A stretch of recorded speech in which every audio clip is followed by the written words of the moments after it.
Only watch this video if you haven't been able to do it yourself, because just watching a video is not going to teach you how to learn or how to apply Excel, but trying it out yourself is more difficult but a more effective way to learn.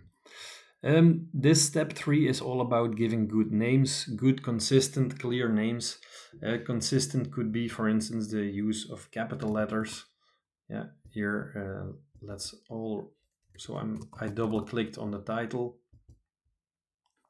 and then you can change it. And with enter, you confirm it. So these are all names that anybody would understand. Also, the query name calendar.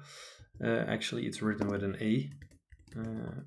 There you go. Categories, category ID, category name, description. I'm fine with those titles. Customer is also a good name. Customer ID. City is clear. The name, the contact name, country. All right, this all looks very clear to me. Divisions is also a good query name. Division ID, a division name is fine. Let's see if there are any bad names in here. No, it all looks pretty self-explanatory, all consistent. And then here we have sheet 3. That's obviously not a very good name because sheet 3 doesn't tell me anything. So if we look what's in this table, we see there's product ID, product name. So this is all about products, it seems. So I'm going to call this query product. So I double clicked here, I write product and then enter. And then at least we know this query is about products. The names of the columns look pretty fine to me. What else do we have to do? We have to indicate in the query names whether it's a fact table or a dimension table. So a dimension table is simply a list of things. Yeah, here we see a list of dates. Here we see a list of the different kinds of categories. Here we see a list of customers. As opposed to a fact table, in a fact table, something is happening. Action is going on. And you see, this is about orders.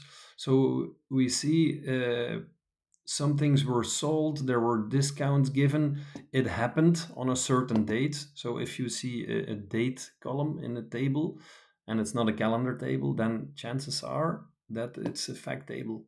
And if you can imagine some kind of action going on, then it's probably a fact table. So I'm going to call this query fact, and all the other are dimension tables. So I'm going to write dim in front of them for all of them.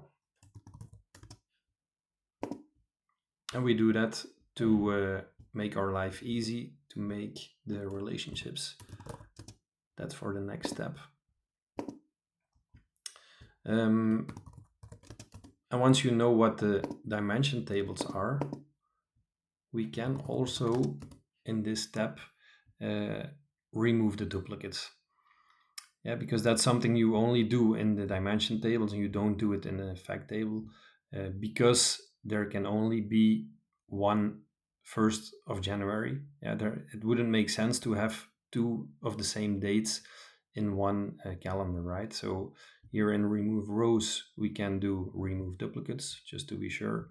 Same thing in the category list. It wouldn't make sense to have 2 of the same categories in one list. And we always use the IDs or the keys or the numbers to do that, and never the names.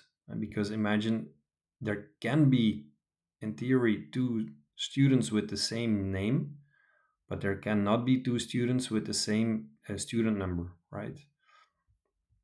So I've removed duplicates in the customer ID. Here I see there's no difference or no duplicates.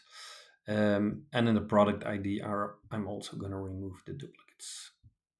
There you go.